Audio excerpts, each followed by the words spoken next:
All right, welcome. Thank you for watching this video. I wanted to take some time and talk about the 10 specific steps that I would take, or maybe first 10 steps that I would take if I found myself depressed or in a state of depression again.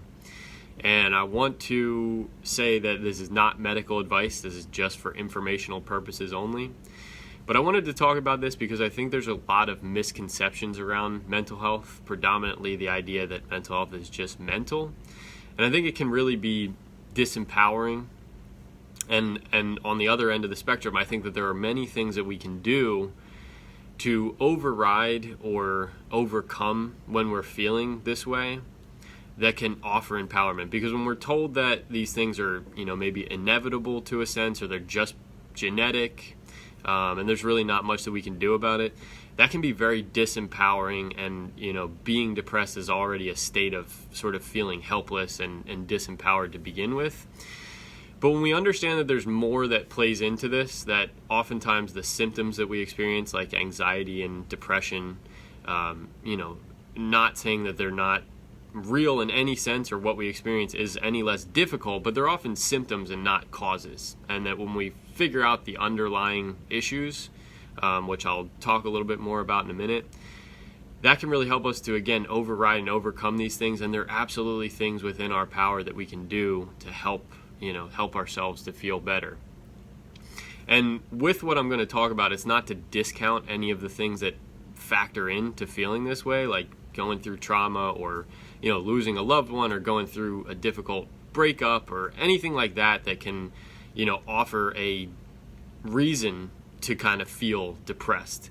I'm more talking about getting stuck in that place, or like having that be prolonged, which it's going to vary by individual how we process things, but being just stuck and prolonged in that place, or being in and out of a state of depression with really no external reason for it, just kind of depressed because we're depressed. And for those, what I'm talking about is that there are underlying reasons oftentimes.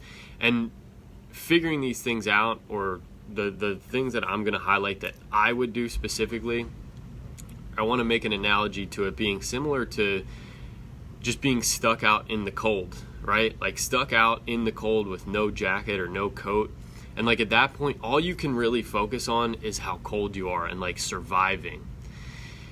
By kind of taking control of these variables that are within our reach, it's like being able to come in out of the cold into a warm house, put on like a nice jacket or sweatshirt or whatever, get comfortable, have a nice meal. And from there, you're kind of out of survival mode and actually feel like you can think about how can I resolve, the potential like issues or things in my life that need attention. So it's more like a first step to create a foundation and a solid place to stand on. But at the same time, it often will kind of just pull us out of that, out of these states, or that's what I found. So the last thing that I'll say here is that what I'm going to focus on, I'm highlighting that this is what I would do if I found myself depressed, but I've gone through a lot of depression in my life, and these are actually things that I do on a day-to-day or regular basis that I attribute to why I no longer experience depression long term. I mean, it's definitely something that like runs in my family and that was a big part of my life, but once I understood these things and put them into practice, it's just not something that I deal with anymore. So let's start. I have some notes here that I made that I'm looking at, but the first step that I would make, I don't know if these are actually going to, or that these are going to be in a specific order, but the first thing that I would do is focus on the health of my gut. Specifically, I would eliminate anything that I knew to be potentially irritating, at least for a period. Definitely junk food, raw vegetables. I would focus on like cooked foods, easy to digest foods, cooked fruit, cooked vegetables. I'm going to get into a couple more in point number 2, but cooked fruit, cooked vegetables, like if I was going to do rice or potatoes, like really well cooked first, eliminating any potential for irritation to the digestive tract, because the health of our gut, as you've probably heard, it's kind of like it's becoming more widely understood. but it plays such an important role in our mental health, and oftentimes that can lie at the root of why we get anxious and depressed.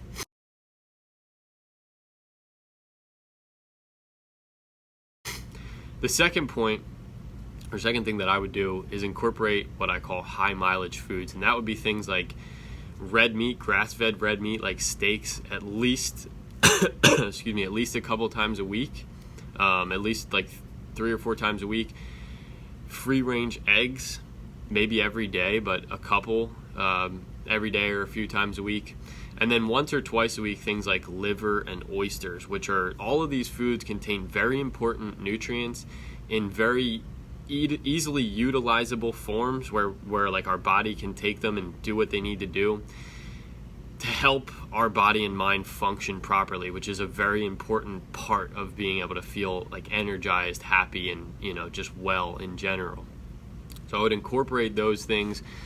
For liver and oysters, I understand that for a lot of people they may be sort of outside of the context of typical foods and can be a little bit like questionable taste-wise for some people.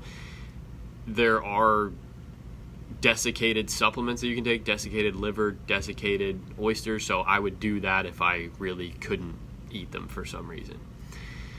The third thing that I would do is place a strong emphasis on stress reduction strategies. So that would be like box breathing, which I have a post about on Instagram, but just controlling breathing, as that can really help to lower stress and anxiety, which is very important in the case of being depressed.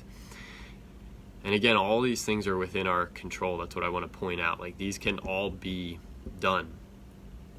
The second thing would be eating a balanced meal or snack every 2.5 to 4 hours. So this is just helping the body to have the energy that it needs. Like, a state of depression can be a state of just low energy, not being able to do things, or like not feeling like you can do things.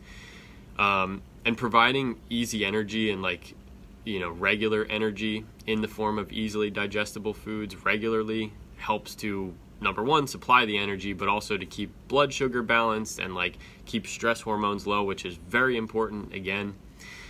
The third thing I would do is only have coffee with or after a meal. So never on an empty stomach. Same thing, it can cause gut issues, it can cause blood sugar and hormonal issues. So only coffee with or after a meal, even if it's early in the morning, just having food first. The fourth thing would be to journal every day. Just take a pen to paper, and for 2 minutes, 5 minutes, 10 minutes, whatever feels right, just writing whatever comes to mind. That can be extremely cathartic, help to process thoughts, to recognize repetitive thought patterns and things like that. Free, easy. It's like taking a mental bowel movement, I like to say, but highly suggest that, and that is something that I would do. The fourth thing would be, and this could really be in a stress reduction strategy as well. It is, but I think it's important to have on its own because of how powerful it is. But the fourth thing would be to walk every day, at least 30 minutes. Just go for a walk. Maybe put some headphones in or something. Even better if if I could get out into nature while I was doing it. But just walk for 30 minutes and be mindful of the exercise that I was doing otherwise. Like if I were into strength training or, any sort of more intense workout, I would probably limit that to maybe 2 to 3 times a week, because it can be an added stressor when I'm already in that state of feeling depressed that could potentially make things worse long term. So I would keep it limited. And I would listen to my body, and if I just really wasn't feeling it, I wouldn't push myself to do it. But I would commit to walking every day for at least 30 minutes. The fifth thing would be focusing on sleep and wake times. So trying to get as honed in as I can on going to sleep at the same time every night and waking up at the same time every day. This sets the foundation for our circadian rhythm, which dictates a lot of the processes that happen in our body and is extremely important for mental and physical health and for our energy. But I would be very specific about going to bed within an hour of the same time every night, and really I would focus on getting to bed before 10:30, preferably before 10. and then waking up at the same time every day. And as soon as I wake up, I would go out and get some sunlight on my face and in my eyes to start, number one, with like that can enhance mood and energy and all of the things that, you know, we want. But it also helps to sort of set that rhythm where we start to get tired at the same time every day, start to wake up at the same time every day. And if I were to wake up before the sun was out, just as soon as it was out, I would go out and just for a couple minutes, get it on my face and in my eyes. The sixth thing that I would do is I would spend a lot of time reading, listening to, and watching things that were positive and uplifting.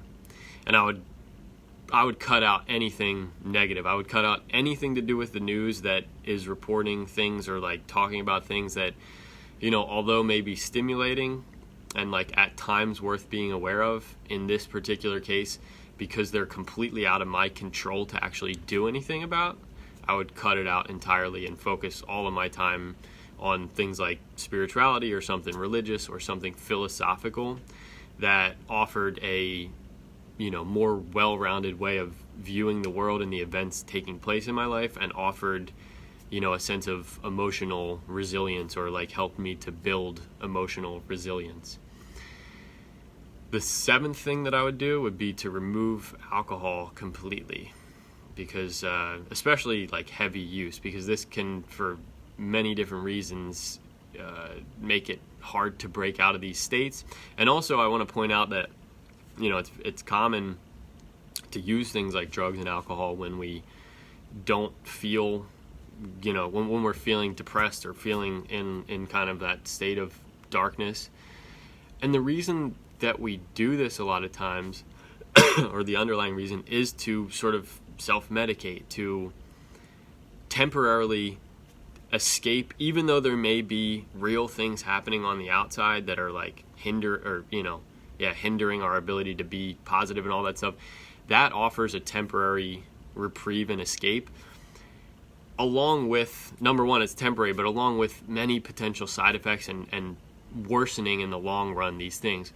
But incorporating these things like the food strategies that I'm talking about and the nutrient dense foods, like that is why I think this is so important, is because you can induce a state of like mild euphoria just from a natural sense of being nourished. Like most people in the modern world, and I want to point this out specifically, that like the modern world is far more conducive with the way that we live and just the environment that we live in to being depressed and like anxious and stressed out than it is to being happy and calm and energized. So by like most people living in the modern world, including myself until I, you know, really started to understand these things, probably has never felt what it's like to be fully nourished and like to just feel good within our bodies, to wake up feeling good and to be able to just sit regardless of whatever situation we're in, regardless of whatever's going on outside. And even though there may be things that aren't perfect, just feel good. Just feel good right there where you are inside your body. And that type of thing can really help to break out of, you know, out of states like depression and, you know, to lower stress and things like that. So I would remove alcohol, and especially anything excessive. And the foods that I talked about will also help with that, or can also help with that, because they contain specific nutrients that are important for overcoming like the need or the feeling to want to drink, and the cravings that can be a cause of nutritional deficiencies, which kind of goes in a cycle with the more that, you know, you drink, the more deficiencies you wind up having. The eighth thing that I would do is supplement magnesium topically. Magnesium is a really important nutrient for mental and physical health, and that alone, a magnesium deficiency, can be a cause of feeling anxious and depressed. And I've seen estimates that 90% of people in the modern world are deficient in magnesium. There's many reasons for this, but I would personally supplement with a topical magnesium spray that I just rub on my skin. The brand that I like is called Ancient Minerals, and I would just apply that every day, let it sit on my skin for 20 to 30 minutes, like maybe 30 sprays on my hands, and then rubbing it on different places on my body, and do that every day and wipe it off after 20 to 30 minutes. The ninth thing that I would do, and again, these are not necessarily in a specific order, but I would consider supplementing with vitamin D if I wasn't, or I would get my vitamin D levels checked via a blood test, which you can pay without having to go to a doctor, just for tests like to measure vitamin D levels. But I would kind of see if they were really low. Like oftentimes that can happen even if supplementing, people need more, or they're deficient in magnesium, which is why it's low. So there's kind of a big interplay there. But I would definitely check vitamin D and consider supplementing with vitamin D. And then the 10th thing that I would do is definitely have somebody to like talk to in some way. So I mean, I'm definitely not against going to like a therapist or something. Personally, I would steer clear of psychiatry and anything to do with like drugs and meds and things like that. But having a therapist, if there is trauma that needs to be worked on or worked through, I think can be extremely important. And just having somebody to talk to. But even if it's like, I think for a lot of people, even just having a friend or family member can be extremely helpful. But have somebody who knows what you're going through, open up to somebody and let them know where you're at, just so they can check in with you, so you can let them know when you're up and down a little bit. And just to voice things, to talk, to have connection, which is extremely important. And then with what I was saying with I did really touch on that. So, I mean, those are the 10 things that I would do personally. That's what I would do from my experience, again, of going through, many periods of depression and, excessive anxiety. This is what I would do to help myself break out and at least get to a point where I have the energy and capacity, and when I say energy, mental and physical, to deal with whatever else might need to be dealt with. And I also think, based on my experience, based on, researching deep into these things and from working with other people, that oftentimes just getting to the point where, your body is nourished enough that, you kind of have that higher sense of energy. And I'm referring to energy specifically physically, but it also counts for mental and spiritual energy. But when you get to that point, oftentimes the things that we experienced in the past, or this isn't going to be the case all the time, but even with like traumas and things, they kind of just subside. Like they no longer hinder us to the degree that they maybe once did. And just building emotional resilience, building a state of higher energy, can just sort of take you to a different place in your life, put you in a different place. So that's it. Those are the 10 that I would do.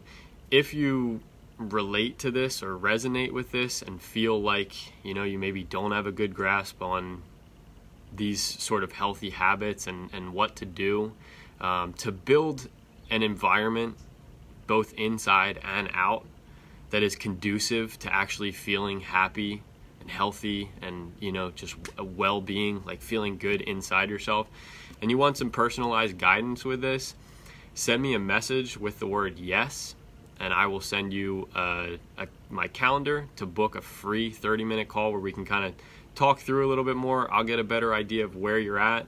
We'll establish, what's holding you back and where you actually want to be. And if we determine that something like coaching would be a good fit, or you'd be a good fit for my program, then we can discuss that as well. But I offer you that. I invite you to schedule a free consultation. Again, just send me a message with the word yes. And with that, I just want to say I appreciate you taking the time to watch. If you are somebody that has had, similar experiences and you've found things that have worked, I'm by no means saying this is, the only 10 things. I just think it's a good place to start, and I think they're, fairly within reach, and these are common things that a lot of us miss. But if you have something that you would add, I would love to hear about it. And again, thank you for taking the time to watch. I hope you have a great rest of your day.